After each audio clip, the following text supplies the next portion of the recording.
स्वागत है आपका सभी का। आज हम लोग फॉरेन एक्सचेंज देखने वाले हैं। क्लास 12th का ये बड़ा बढ़िया सा टॉपिक है, तो आइए शुरू करते हैं। एप्रिसिएशन और डेप्रिसिएशन ऑफ करेंसी के साथ शुरू करते हैं। ये होता क्या है एप्रिसिएशन और डेप्रिसिएशन? जब किसी डोमेस्टिक करेंसी, मतलब आपको थोड़ा सा एक एक्सप्लेनेशन देता हूँ मैं पहले। $1 इज इक्वल्स टू 75 रुपीज़ है, ठीक है। अब डॉलर जो है वो तो एक ही डॉलर मिलना है आपको, $1 मिलेगा, लेकिन अब आपको उसके लिए देने पड़ेंगे 80 रुपीज़।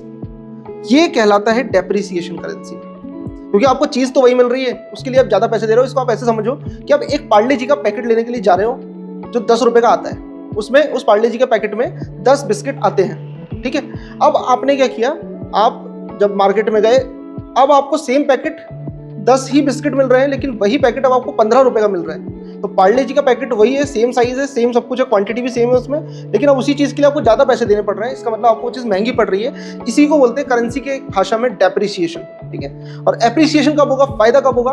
जब वो रेट कम हो जाएगा, ठीक है। तो अगर यही 75 रुपीज़ का जो डॉलर है, $1 अगर 60 रुपीज़ का हो जाए तो ये कहलाता है एप्रिसिएशन इन करेंसी। तो आइए इसको और अच्छे से समझते हैं। इसका डिफरेंस बिटवीन बोर्ड एग्जाम्स के लिए बहुत इंपॉर्टेंट है। तो पहला बोल रहा है value of domestic currency increases in case of appreciation, और डेप्रिसिएशन में ये वैल्यू डिक्रीज हो जाती है। फिर फॉरेन करेंसी चीपर हो जाती है, इसमें फॉरेन करेंसी एक्सपेंसिव हो जाती है। फिर इंपोर्टर को बेनिफिट करता है ये, और ये करता है डेप्रिसिएशन एक्सपोर्टर को बेनिफिट। अब ये कैसे करता है इसको समझ लीजिए कि $1 जो है उसका प्राइस चल रहा है, मान लीजिए 75, ठीक है। तो अगर उसका $1 लाख का बिल है किसी एक्सपोर्टर इंपोर्टर का, राइट। अब अगर करेंसी अप्रिशिएट हो गई, 75 की जगह $1 लाख उसको देने हैं, तो अब उसको क्या देना पड़ेगा? अगर उसको $1 लाख देने हैं तो उसको $1 लाख से अगर वो मल्टीप्लाई कर देगा तो कितना हो जाएगा? 1 लाख से मल्टीप्लाई करने के बाद 75 लाख उसको देने पड़ेंगे, ठीक है। इस केस में क्या हो जाएगा, अगर करेंसी अप्रिशिएट हो गई तो $1 इक्वल्स टू 60 रुपीज़ हो गया मान लीजिए, तो अब उसको 60 लाख रुपीज़ ही देने होंगे, वो सेम चीज़ आ जाएगी उसके पास। तो इंपोर्टर को बेनिफिट तब होगा जब होगा क्या? एप्रिसिएशन। और सेम चीज एक्सपोर्टर को बेनिफिट कब होगा? जब होगा डेप्रिसिएशन। उसके बाद में हम देखते हैं कि इंपोर्टर का बेनिफिट हो गया, हमने एक्सपोर्टर का बेनिफिट देख लिया। अभी $1 75 का है, अगर वो 60 का हो गया तो ये कहलाएगा एप्रिसिएशन, और $1 75 का है और वो हो गया 80 का, ये कहलाएगा डेप्रिसिएशन। अभी कंट्री में कंटिन्यूअसली करेंसी डेप्रिशिएट हो रही है, और उसके कारण बहुत सारे हैं। वॉर का होना, उसके बाद में दूसरा कारण है इंटरनेशनल मार्केट में इकोनॉमिकली बहुत अस्थिरता है, वॉर के कारण भी और बाकी अन्य कारणों से भी। तीसरी चीज़ ये है कि हमारे देश के पास अभी भी आईटी सेक्टर्स, सर्विस सेक्टर को छोड़ करके कोई ऐसी चीज़ हमारे पास है नहीं कि जो हम वर्ल्ड को दे सकते हैं, है ना।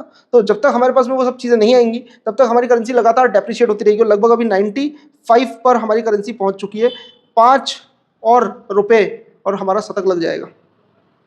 अब हम आ जाते हैं फिक्स्ड एक्सचेंज रेट और फ्लेक्सिबल एक्सचेंज रेट। तो फिक्स्ड एक्सचेंज रेट और फ्लेक्सिबल एक्सचेंज रेट क्या होता है? फिक्स्ड एक्सचेंज रेट में ये डिसाइड करती है गवर्नमेंट। फिक्स्ड एक्सचेंज रेट मतलब $1 30 रुपीज़ में मिलेगा, एक बार गवर्नमेंट ने डिसाइड कर लिया, वो सालों साल चलता रहेगा, रोज रोज का कोई चेंजेस नहीं आएंगे इसमें। यहाँ पर डिमांड सप्लाई, मार्केट में क्या डिमांड है, क्या सप्लाई है, आप क्या मार्केट को ऑफर कर रहे हैं, मार्केट आपको क्या ऑफर कर रहा है, किस करेंसी की सप्लाई ज़्यादा है, किस करेंसी की डिमांड ज़्यादा है, इस हिसाब से यहाँ पर तय होता है कि रेट क्या होगा। जैसा कि अभी हमारा 95 रुपीज़ $1 अभी चल रहा है। फिर डिवैल्यूएशन एंड रिवैल्यूएशन का केस आता है किसमें? फिक्स्ड में। फिक्स्ड में 2 केस आते हैं, डिवैल्यूएशन का करेंसी या फिर रिवैल्यूएशन ऑफ करेंसी। और यहाँ पर फ्लेक्सिबल एक्सचेंज रेट में आता है डेप्रिसिएशन और एप्रिसिएशन ऑफ करेंसी, जो कि हमने ऊपर डिफरेंस देखा, ठीक है। यहाँ पर कोई स्पेकुलेशंस पॉसिबल नहीं है, क्योंकि गवर्नमेंट ने एक बार डिसाइड कर लिया कुछ चेंज होना नहीं है। जब तक गवर्नमेंट नहीं चाहेगी तब तक कुछ चेंज होगा नहीं, और यहाँ पर मोर स्पेकुलेशंस आर पॉसिबल। फिर 75 रुपीज़ अगर वही 60 का हो जाता है तो ये रिवैल्यूएशन कहलाएगा, और अगर वही 80 का हो जाता है तो डिवैल्यूएशन कहलाएगा। सेम कॉन्सेप्ट है दोनों में, डेप्रिसिएशन और डिवैल्यूएशन, रिवैल्यूएशन, और ये दोनों सेम है। बस डिफरेंस इतना है कि ये सरकार करती है डिवैल्यूएशन और रिवैल्यूएशन, और ये डिमांड सप्लाई की वजह से होता है कौन सा? डेप्रिसिएशन और एप्रिसिएशन। अगला, डिमांड और सप्लाई फॉरेन करेंसी की। फॉरेन करेंसी की डिमांड और सप्लाई कहाँ कहाँ पर होती है? तो जो फॉरेन करेंसी की डिमांड है वो होती है repayment of international loans. International loan को रीपेमेंट करने में डिमांड आती है।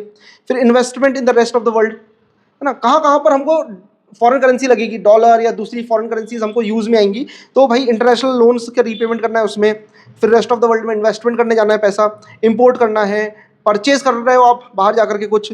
फिर इंपोर्ट्स के बाद में डायरेक्ट परचेज अब्रॉड में जाकर के डायरेक्ट परचेज कर रहे हो। फिर grants and donations to rest of the world, कभी कभी जाकर के और हम पैसे वैसे देकर के आते हैं हमारे यहाँ पे प्रधानमंत्री। फिर पेमेंट ऑफ रेंट वगैरह का पेमेंट हम कर रहे हैं, ठीक है। फिर उसके बाद में सप्लाई, तो सप्लाई में फ्लेक्सिबल एक्सचेंज रेट जो है वो यहाँ पर आता है। और यहाँ पर क्या बोल रहा है वो कि borrowings from the rest of the world, rest of the world से हम बोरोइंग्स कर रहे हैं, ठीक है, लोन वगैरह ले रहे हैं। फिर ये हमारी सप्लाई होगी, मतलब कहाँ से फॉरेन एक्सचेंज आएगी, तो एक्सपोर्ट करेंगे तो वहाँ से पैसा आएगा, डायरेक्ट परचेज करेगा रेस्ट ऑफ द वर्ल्ड, यहाँ पर आकर टूरिस्ट वगैरह आएंगे यहाँ पर, तो टूरिज्म से पैसा आएगा हमारे पास। फिर एक्सपोर्ट से पैसा आएगा और उसका direct purchase with rest of the world ये हो गया। उसके बाद में grants and donations from the rest of the world, वो लोग डोनेशन हमको दे करके चले गए, जैसे ट्रम्प आए थे अभी और उनकी वाइफ आई थी, बच्ची आई थी, वो लोग सब हमको यहाँ पर बहुत कुछ डोनेशन दे करके गए थे। इनकम रिसीप्ट्स और ये सब चीज़ें, और जो फॉरेन में नेशनल्स फॉरेन नेशनल्स रह रहे हैं वो भी हमको पैसा भेजते रहते हैं, ठीक है। तो ये हो गया। अब डिवैल्यूएशन और डेप्रिसिएशन ऑफ करेंसी में क्या डिफरेंस है, तो ये करती है डिवैल्यूएशन, जैसा कि मैंने बताया गवर्नमेंट अथॉरिटी। ये काम कौन करता है, गवर्नमेंट अथॉरिटी करती है ये काम। और फिक्स्ड एक्सचेंज रेट सिस्टम यहाँ पर चलता है, और यहाँ पर फ्लोटिंग एक्सचेंज रेट सिस्टम या फ्लेक्सिबल एक्सचेंज रेट सिस्टम चलता है। और ये कौन करता है, ये करता है डिमांड सप्लाई फोर्सेस की वजह से होता है ये, ठीक है। इसका मतलब क्या है, government action to officially lower the currency value devaluation के केस में। और सेम चीज रिवैल्यूएशन में कर दोगे कि उसमें वो लोग हाई कर देते हैं वैल्यू, ठीक है। फिर यहाँ पर reduction in the value due to market forces, फिर गवर्नमेंट अथॉरिटीज को करती हैं, ये मार्केट फोर्सेस की वजह से होता है। यहाँ पर फिक्स्ड एक्सचेंज रेट सिस्टम चलता है, यहाँ पर फ्लोटिंग एक्सचेंज रेट या फ्लेक्सिबल एक्सचेंज रेट सिस्टम चलता है। फिर ये शॉर्ट टर्म इफेक्ट होते हैं इसके, और इसके लॉन्ग टर्म इफेक्ट्स होते हैं, ठीक है। इसका कोई टाइम फिक्स नहीं कि कब हो जाएगा, ये कभी भी हो सकता है, गवर्नमेंट के ऊपर है, कभी भी कर सकती है, और ये डेली बेसिस पर होता है। तो ये कुछ डिफरेंस बिटवीन थे जो बहुत ज़रूरी थे फॉरेन एक्सचेंज वाले चैप्टर में। फॉरेन एक्सचेंज के चैप्टर में आपको यही सब देखने को मिलेगा बोर्ड एग्जाम में, तो इसको तैयार कर लीजिए अच्छे से। कुछ नहीं समझ में आएगा तो कमेंट में आप डालिए, मैं आपको कोशिश करूँगा कि इसको और अच्छे से समझा सकूँ। बाकी आप लोगों ने इसको वीडियो को अच्छे से देखा, उसके लिए आपका बहुत बहुत धन्यवाद।